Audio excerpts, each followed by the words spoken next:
प्रिय विद्यार्थियों, जीव विज्ञान की कक्षा में आपका स्वागत है। आज इस जीव विज्ञान की कक्षा में हम कक्षा 11वीं के पाठ्य पुस्तक से अध्याय प्रथम का अध्ययन करेंगे, जिसका नाम है जीव जगत में विविधता। आइए इस पाठ पे हम चर्चा करें, इसे समझें। इस वीडियो के माध्यम से हम जानेंगे कि जीव जगत में विविधता क्या है, द्विनाम पद्धति क्या है और जीव जंतुओं में वर्ग की संवर्ग का क्या तात्पर्य है। तो आइए जानते हैं जीव जगत में विविधता को। बच्चों, आप देख रहे हैं इस चित्र में कितने विभिन्न प्रकार के जीव हैं। हमारी पृथ्वी पर अनेक प्रकार के जीव पाए जाते हैं, जो कि देखने में एक दूसरे से बहुत भिन्न होते हैं, अलग होते हैं।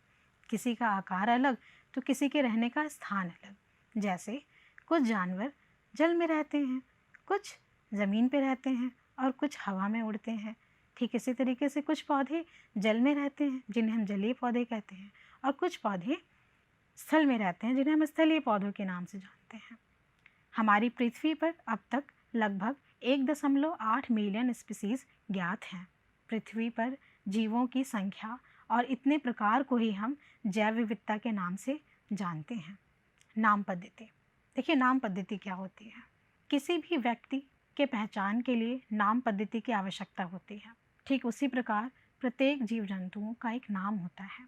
वो इसी नाम से सारे विश्व में जाना जाता है। इस प्रक्रिया को नाम पद्धति कहते हैं।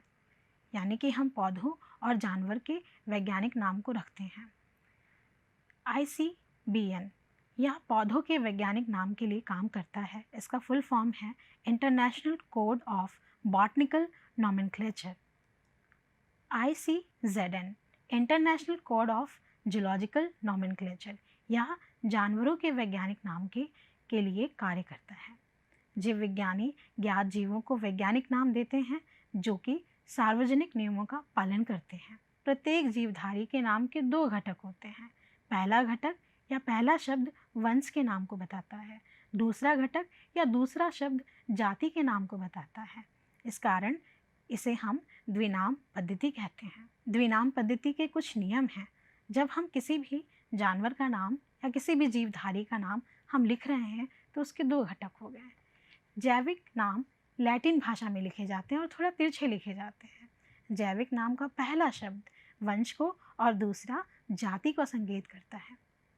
जैविक नाम को जब भी हम हाथ से लिखेंगे तो उसे हम रेखांकित करते हुए थोड़ा तिरछा लिखेंगे। पहला अक्षर वंश को दर्शाता है और इसे हम बड़े अक्षरों में लिखते हैं। जैसे आपके सामने यहाँ पे होमो सैम्पियंस लिखा है, तो होमो को हमने, ये जो होमो का H है, इसे हमने कैपिटल लिखा है, और जाति सैम्पियंस में S को हमने स्मॉल लेटर से स्टार्ट किया है। ये द्विनाम पद्धति के लिखने के नियम होते हैं। द्विनाम पद्धति के जनक, वर्गीकरण के जनक कैरोलस लीनियस को कहते हैं। कैरोलस लीनियस जी ने सिस्टेमा नेचर नाम की पुस्तिका का प्रतिपादन किया था। इस बुक में वर्गीकरण को इन्होंने बहुत अच्छे से बताया था। इसीलिए कैरोलस लीनियस को वर्गीकरण का जनक कहा जाता है, क्योंकि द्विनाम पद्धति का ये जो प्रतिपादन है इन्होंने ही किया था। तो आइए बच्चों, वर्ग की संवर्ग को समझते हैं। वर्गीकरण में कई पदानुक्रम सोपान होते हैं। प्रत्येक सोपान एक वर्ग को प्रदर्शित करता है, जिसे वर्ग की संवर्ग कहते हैं। एक संवर्ग वर्गीकरण एक इकाई को प्रदर्शित करता है, जिसे टैक्सॉन या वर्गक कहते हैं। सभी ज्ञात जीवों के वर्ग के अध्ययन को हम सामान्य संवर्ग जैसे जगत, संघ, वर्ग, गण, कुल, वंश तथा जाति, इसके अंतर्गत हम उनका अध्ययन करते हैं। विद्यार्थियों, आइए वर्गीकरण के पदानुक्रम को समझने का प्रयास करते हैं। जाति, स्पीसीज, ऐसे जीव जिनमें आकारीय गुण समान हों, जो एक दूसरे से पूरी तरह मिलते हों, उन्हें स्पीसीज कहते हैं। जैसे हम सभी मानव एक दूसरे से बिल्कुल पूरी तरह से मिलते हैं। मानव का वैज्ञानिक नाम होमो सैम्पियंस है। सैम्पियंस जाति को दिखाता है।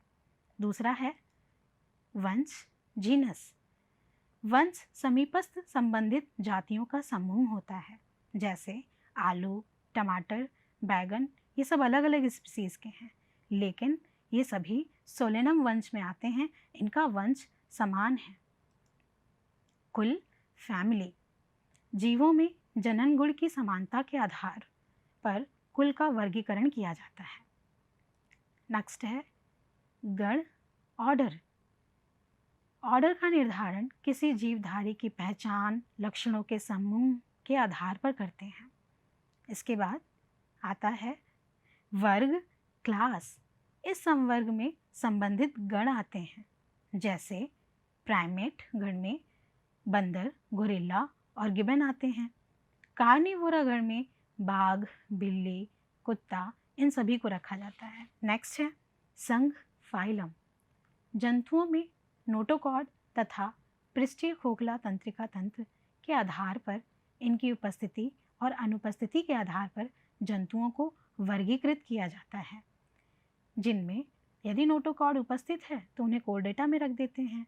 यदि किसी में नोटोकॉर्ड अनुपस्थित है तो उसे नॉन कोर डेटा में रखते हैं। पौधों में वर्गों के समान लक्षणों के आधार पर डिवीजन में रखा गया है। अगला है जो कि इस वर्ग की संवर्ग का सबसे उच्चतम पदानुक्रम है, वो है जगत, किंगडम। जंतुओं के वर्गीकरण में विभिन्न संघों के सभी प्राणियों को उच्चतम संवर्ग जगत में रखा गया है, जबकि पादप जगत में विभिन्न भाग या डिवीज़न में सभी पौधों को रखा जाता है। तो मैं आशा करती हूँ आपको या आरोही क्रम में पदानुक्रम वर्ग की संवर्ग समझ में आया होगा। आइए बच्चों कुछ उदाहरण को समझते हैं। जैसे मानव। मानव का जैव वैज्ञानिक नाम होमो सैपियंस है, वंश होमो है, कुल होमोनिडी, गण प्राइमेट, वर्ग मैमेलिया और संघ है इसका कॉर्डेटा। आइए दूसरे को देखते हैं।